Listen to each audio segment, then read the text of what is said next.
কোনোদিন নামাজ পড়ে না, 6 মাসে 9 মাসে কোনোদিন বলতে পারবে না নাফরমান কোনোদিন 5 ওয়াক্ত নামাজ পড়ছে কিনা।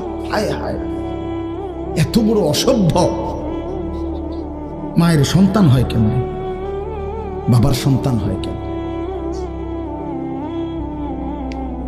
চিন্তা করো, কোনো কিছুই ছেলে পেলেদের হালাত হলে এই পরিমাণ লাগাম ছাড়া কিসের মা কিসের বাবা, কে তার মা কে তার বাপ, কে কি তার ধর্ম, তার আল্লাহ কে, তার রসুল কে, তারে বানাইছে কে, আসছে কোত্থেকে, কেন আসছে, কি করতেছে, কি করছে, কিচ্ছুর খবর,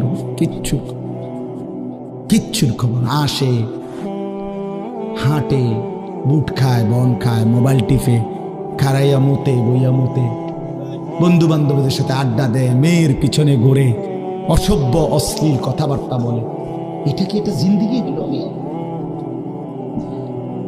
ভেবে দেখেন।